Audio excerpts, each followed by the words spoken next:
አሁን የደረሱኝን መረጃዎች ልንገራችሁ። በርካታ መረጃዎች እጅ ላይ ይገኛሉ። ይህ መረጃ ከወደዳችሁት ላይክ እና ሼር፣ ሰብስክራይብ ብታደርጉ ደስ ይለናል። ስለ ኢትዮ ቴሌኮም አንዳንድ መረጃ እነግራችኋለን። ስለ አክሲዮን ሽያጭ የተገለጸ ነገር አለ፣ ስለሱ እነግራችኋል። እንዲሁም ስለ አዲስ አበባ ንግድ እና ኢንዱስትሪም ያወጣው መረጃ አለ። እንዲሁም ቻይናውያን በሰርጋቸው ዋዜማ ጀምረው በርካታ ለቅሶ የታጀበ በዘመድ እና በጎረቤቷቸው ነው እንግዲህ ሙሽራ በለቅሶ ትታጀባለች የሚል መረጃ ይዘንላቸዋል። እንደዚሁም ግብጽና የጅቡቲ አነጋጋሪ ውሳኔ በቀይ ባህር ዙሪያ የወሰኑት ውሳኔ አለ። ስለሱም እንነግራቸዋለን። እንግዲህ እነዚህም በርካታ መረጃዎች እንነግራቸዋለን። እናንተም ይህ መረጃ እስከ መጨረሻ እንድትከታተሉ እንወዳለን ማለት ነው። በቀጥታ ወደ መረጃው ልውሰዳችሁ። ኢትዮ ቴሌኮም ነው እንግዲህ ኢትዮ ቴሌኮም ፍሬሕይወት ታምሩ ናቸው ይህንን ስለ አክሲዮን ሽያጭ ማብራሪያ የሰጡት። ምንድን ነው ያሉት? በሂደቱ ግዢው ውድቅ የተደረገበት የለም። በካፒታል ገበያ ባለስልጣኑ ተቀባይነት አግኝቷል። ማሟላት ያለባቸውን አሟልቶ ሁሉም ባለቤት እንዲሆን ያደርጋል ሲሉ ነው ኢትዮ ቴሌኮምን የገለጹት። ባለፉት ወራት ኢትዮ ቴሌኮም ስላከናወነው የአክሲዮን ሽያጭ በተመለከተ ለዋና ስራ አስፈጻሚ ፍሬሕይወት ታምሩ በርካታ ጥያቄ ቀርቦላቸዋል። ከቀረቡ አጠቃላይ ሼር ውስጥ የተሸጠው 10.7 ሚሊዮን ነው። ይህንን ስኬታማ ነው ብለው ይወስዱታል ወይ ሲሉ ነበር የተጠየቁት። እሳቸውም ስኬታማ ነው ሲሉ ነው የገለጹት። ባስጀምራችሁበት ወቅት ማክሮ ኢኮኖሚ ማሻሻያ ተደርጎ በሂደቱ ላይ ተጽዕኖ አልፈጠረም ሲባሉ ተጠይቀው ነበር። እሳቸው ምንም አይነት ተጽዕኖ አልፈጠረብንም፣ ነገር ግን ይህንን አስቀጥለነዋል፣ ተጽዕኖ ቢኖረውም አስቀጥለነዋል ሲሉ ነው የመለሱት። በአክሲዮን ሽያጩ ለተቋሙ ሰራተኞች የተለያዩ ሽያጭ ቀርቧል። እሳቸው ምንድን ያሉት? ለኢትዮ ቴሌኮም ሰራተኞች የተለየ አቅርቦት አልቀረበም። እንደ ማንኛውም የኢትዮጵያ ክፍት እንዲደረግ እና በግዢው እንዲሳተፉ ነው የተደረገው ነው ያሉት እሳቸው ማለት ነው።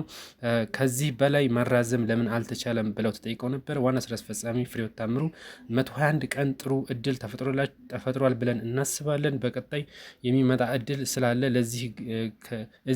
እዚህ ጋር አድርገን ሂደቱን ይፋ ማድረጋችን ጥሩ ነው ብለን እናስባለን ነው። በሂደቱ የአክሲዮን ግዢ ውድቅ የተደረገባቸው አሉ ወይ ተብለው ተጠይቀው ነበረ። ፍሬሕይወት ታምሩም በሂደት ግዢው ውድቅ የተደረገበት የለም፣ በካፒታል ገበያ ባለስልጣንም ተቀባይነት አግኝቷል፣ ማሟላት ያለባቸውን አሟልተው ሁሉም ባለቤት እንዲሆኑ ተደርጓል ነው ያሉት። እንግዲህ ዋና ስራ አስፈጻሚው በ121 ቀን ጥሩ እድል ተፈጥሯል፣ ካሁን በኋላ ይሄ ተዘግቷል ማለት ነው። እንግዲህ ካሁን በኋላ አክሲዮኑ ሲሆኑ እንደተዘጋ ነው እንግዲህ ፍሬሕይወት ታምሩ የገለጹት።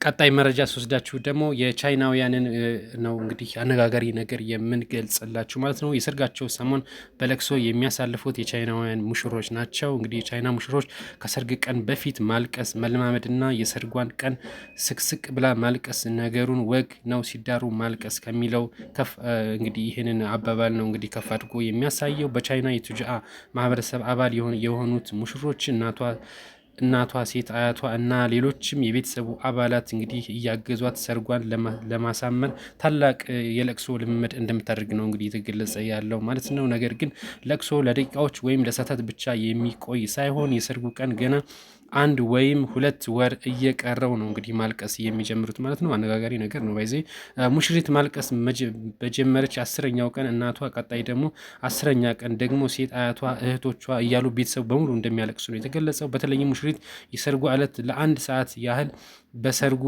ታዳሚዎች ፊት ስቅስቅ ብላ እንደምታለቅስም ነው የተዘገበው። ለቅሶ መነሻ ምክንያቱ ደግሞ በጥንታዊ የቻይናውያን ባህል ሙሽሪት ከወላጆቿ ስትለይ ያለውን ሂደት ለማስታወስ እንደሆነም ነው እንግዲህ መረጃው የተገለጸው ማለት ነው። እንግዲህ ቻይናውያን የሰርጋቸው ላይ ስቅስቅ ብለው እንደሚያለቅሱ ነው የተገለጸው።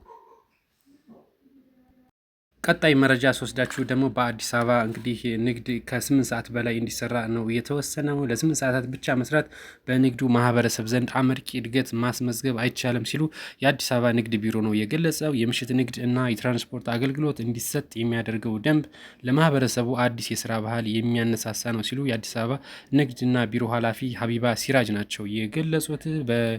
የከተማ ልማት እና የንግዱ እንቅስቃሴ እንደ ሳንቲም 2 ገጽታዎች ናቸው ብለው ነው እሳቸው የገለጹት ያሉት ኃላፊዋ በመዲናዋ በለውጡ የተላበሰው ገጽታ አዲስ አሰራር ዘመናዊ እና እያደገ እየመጣ እንደሆነ ነው እንግዲህ እሳቸው የገለጹት ማለት ነው። የንግድ ሰዓት ማሻሻል እና ገቢ መጨመር መቻል ለልማት ከፍ ያለ አበርክቶ እንዳለው ነው እንግዲህ እየተገለጸው ማለት ነው። ለ8 ሰዓታት ብቻ መስራት በንግዱ ማህበረሰብ ዘንድ አመርቂ እድገት እንደማያስመዘግብ ነው የገለጹት። ስለሆነም እስከ ምሽት ድረስ እንዲሰራበት ነው ይህንን መልእክት እያስተላለፉት ማለት ነው የአዲስ አበባ ንግድና ቢሮ ኃላፊ።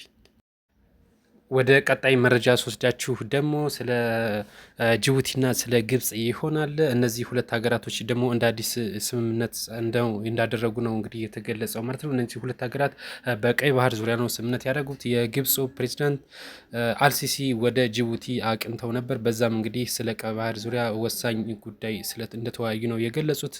የቀይ ባህር አዋሳኝ ያልሆነ ሀገር ስለ ቀይ ባህር ደህንነት እንደማይመለከተው ነው የገለጹት። በዚህም እንግዲህ ስምምነታቸው ላይ ኢትዮጵያ ላይ ጫና እንደሚያሳድር ነው አንዳንድ መረጃዎች እየገለጹ ያሉት። ምክንያቱም ኢትዮጵያ በቀይ ባህር ላይ ልማት ለማልማት እንዲሁም ወደብ ለማግኘት እየሰራች ይገኛል። ነገር ግን እነዚህ ሁለት ሀገሮች የቀይ ባህር አዋሳኝ ያልሆኑ ሀገሮች ስለ ቀይ ባህር አይመለከታቸውም። ማልማትም እንደዚሁም የተለያየ በሚፈጠረው ችግር ላይ ኃላፊነት እንደማይወስዱ ነው እንግዲህ የገለጹት ሁለት ሀገሮች